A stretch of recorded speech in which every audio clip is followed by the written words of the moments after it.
রাসূল করিম সাল্লাল্লাহু আলাইহি ওয়াসাল্লামের বিরোধিতা করে নাই, বরং যখন তাদের স্বার্থে আঘাত লেগেছে মহানবী সাল্লাল্লাহু আলাইহি ওয়াসাল্লাম বাইতুল্লাহ থেকে 360 মূর্তিকে যখন ভেঙে ফেলার নির্দেশ দিয়েছিলেন, বাইতুল্লাহকে পবিত্র করার নির্দেশ দিয়েছিলেন, তখনই মক্কার কাফের মুশরিকরা বেদিনরা রাসূল করিম সাল্লাল্লাহু আলাইহি ওয়াসাল্লাম কে কষ্ট দেওয়ার জন্য, রাসূল করিম সাল্লাল্লাহু আলাইহি ওয়াসাল্লামকে নির্যাতন করার জন্য তারা একতাবদ্ধ হলো। আল্লাহ রাসূল সাল্লাল্লাহু আলাইহি ওয়াসাল্লামের আনিত সত্য ধর্ম মানুষের কাছে পৌঁছে দেওয়ার জন্য অন্য ধর্ম থেকে বিরত থাকার জন্য আল্লাহ রাসূল সাল্লাল্লাহু আলাইহি ওয়াসাল্লাম যখনই দাওয়াত দিয়েছেন তখনই রাসূল করিম সাল্লাল্লাহু আলাইহি ওয়াসাল্লামের বিরোধিতা করেছে। বিরোধিতা করার কারণ তাদের স্বার্থে আঘাত লাগার কারণ। আল্লাহ রাসূল সাল্লাল্লাহু আলাইহি ওয়াসাল্লামকে আল্লাহ তাআলা সান্ত্বনা দিয়ে বলেন, আল্লাহ রাসূল সাল্লাল্লাহু আলাইহি ওয়াসাল্লামকে পূর্ববর্তী ঈসা আলাইহিস সালাতু ওয়াস সালামের এক অনুসারীর ঘটনা বলিয়া আল্লাহ তাআলা তাকে আশ্বস্ত করেন, সান্ত্বনা দেন। কিসের সান্ত্বনা? আল্লাহ সুবহানাহু ওয়া তাআলা সূরা বুরুজ নাজিল করেন। আল্লাহ তাআলা বলেন, ওয়াস-সামাঈ যাতিল বুরুজ। আল্লাহ পাক রব্বুল আলামিন ওই নক্ষত্র গ্রহের দ্বারা সুশোভিত আসমানের শপথ করে বলতেছেন, ওয়াল ইয়াউমিল মাউউদ, এবং ওয়াল ইয়াউমিল মাউউদ, কিয়ামত দিবসের প্রতিশ্রুতি দিনের শপথ করে আল্লাহ তাআলা বলেন, ওয়া শাহিদু ওয়া মাশহুদ। ওয়া শাহিদ শুক্রবারের দিন, মাশহুদ আরাফার দিন, এই দুইটা দিনের শপথ করে আল্লাহ তাআলা বলেন, কুতিলা আসহাবুল উখদুদ। আল্লাহ পাক রব্বুল আলামিন বলেন, আসহাবুল উখদুদ, গর্তওয়ালাদের, খনন করাওয়ালাদেরকে আল্লাহ পাক রব্বুল আলামিন ধ্বংস করেছেন। ওয়াস-সামাঈ যাতিল বুরুজ, গ্রহ নক্ষত্র দ্বারা সুশোভিত আসমানের শপথ করা বলেন, মুফাসসিরিনে ইকরামরা বলেন, যাতিল বুরুজের দ্বারা বারাজা ইয়া বুরুজু এর অর্থ হলো প্রকাশিত হওয়া। আল্লাহ পাক রব্বুল আলামিন এই আসমানের বুরুজ 12টি নক্ষত্রের কথা আল্লাহ তাআলা বলিয়াছেন, অথবা আসমানের ফেরেশতাদের কথা আল্লাহ তাআলা বলিয়াছেন, এবং কিয়ামত দিবসের কথা বলিয়াছেন, ওই সময়ের কথা স্মরণ করার জন্য বলিয়াছেন। মুফাসসিরিনে ইকরামরা বলেন, ওয়াল ইয়াউমিল মাউউদ দ্বারা আল্লাহ সুবহানাহু ওয়া তাআলা ওই সময়ের ইঙ্গিত করেছেন যেই সময় আল্লাহ রাসূল সাল্লাল্লাহু আলাইহি ওয়াসাল্লামের শাফাআত গ্রহণ করা হবে। ওয়া শাহিদু ওয়া মাশহুদ, আল্লাহ পাক রব্বুল আলামিন শুক্রবার এবং আরাফার দিনের শপথ করে আল্লাহ তাআলা বলেন, শুক্রবারের দিনের ফজিলত কি? শুক্রবারের দিনের ফজিলত একটা হলো যে সমস্ত দিনের মধ্যে, সপ্তাহে 7 দিন, 7 দিনের মধ্যে সর্বশ্রেষ্ঠ দিন হলো সপ্তাহের শুক্রবার। রাসূল করিম সাল্লাল্লাহু আলাইহি ওয়াসাল্লাম বলেন যে বৎসরের ভিতরে সর্বশ্রেষ্ঠ দিন হলো জিলহজ মাসের 9 তারিখ, সেটা হলো আরাফার দিন, যেই দিনটা শুক্রবার এবং জিলহজ মাসের 9 তারিখ হলো ওই দিনের মর্তবা হলো আল্লাহ পাক রব্বুল আলামিনের কাছে মর্তবা হলো যেই শুক্রবারে হজ আদায় হয় না, সেই রকম শুক্রবার 70টি হজ করার সব আল্লাহ তাআলা দিয়ে থাকেন। শুক্রবারের ফজিলত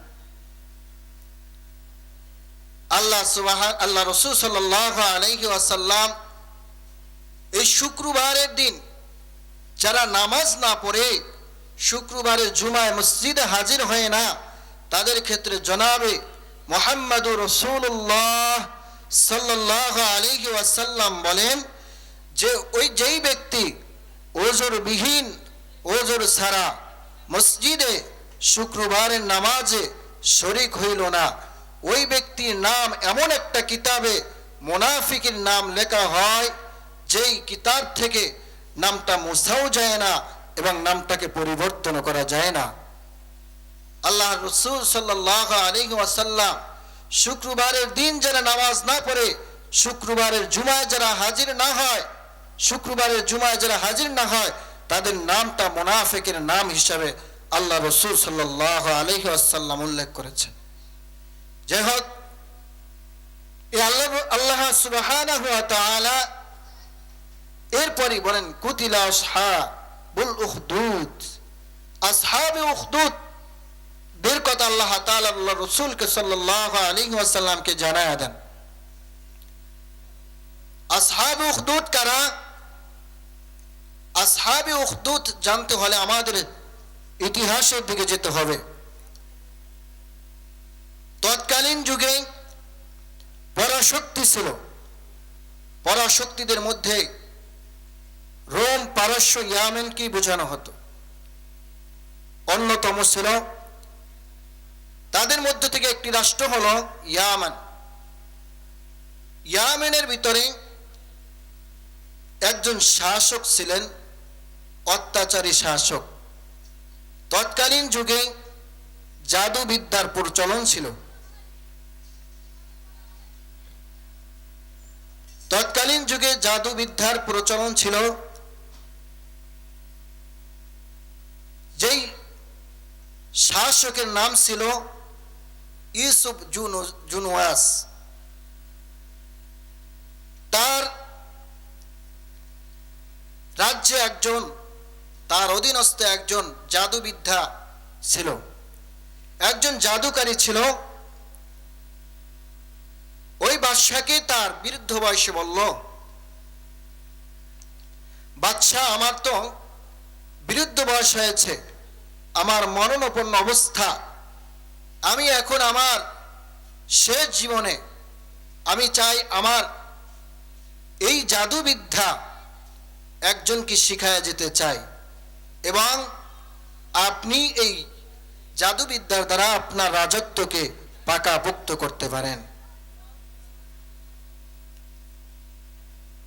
বাদশাহ ইউসুফ জুনওয়াস তিনি সাম্রাজ্যের ভিতরে এলান করে দিলেন, কে মেধাবী বালক আছো তাকে আনার জন্য নির্দেশ দিলেন।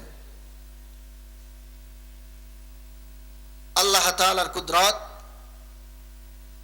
একজন বালক পেলেন যার অত্যন্ত মেধা ছিল। তিনি তাকে জাদুবিদ্যা শিক্ষার জন্য তাকে বলা হলো, তুমি তার কাছ থেকে দিনে দিনে জাদুবিদ্যা গ্রহণ করবে, তোমার টাকা পয়সা কোনো কিছুই দিতে হবে না, সরকারি তত্ত্বাবধানেই তোমার শিক্ষা কার্যক্রম চলবে। ওই ব্যক্তির নাম হলো, সেই যুবকটির নাম হলো আব্দুল্লাহ ইবনে তামির। এ আল্লাহর বান্দা, তিনি জাদুবিদ্যা শিক্ষার জন্য সেখানে নাম লেখাইলেন।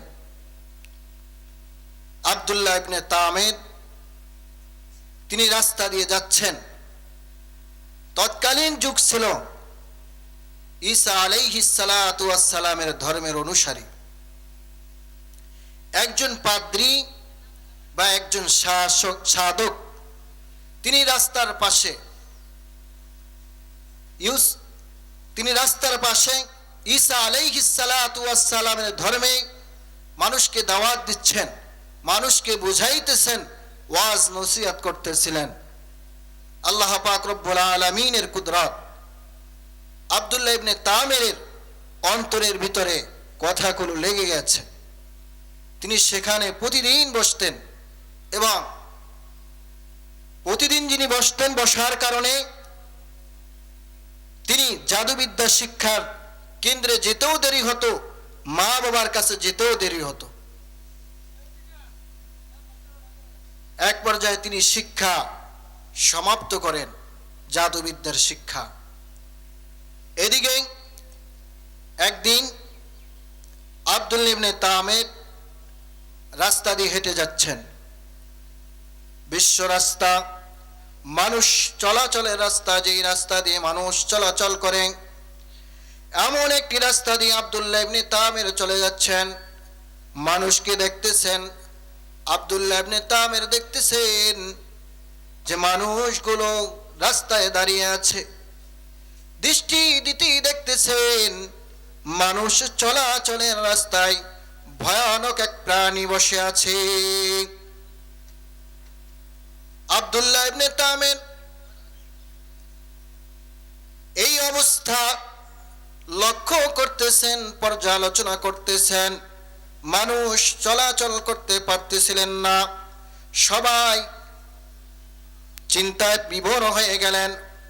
আব্দুল্লাহ ইবনে তামির তিনি বলতেছিলেন, আমার এখন তো একটা সময় এসেছে, আমার এখন পরীক্ষা করার সময় এসেছে, জাদুবিদ্যা সঠিক নাকি ঈসা আলাইহিস সালাতু ওয়াস সালামের ধর্ম সঠিক।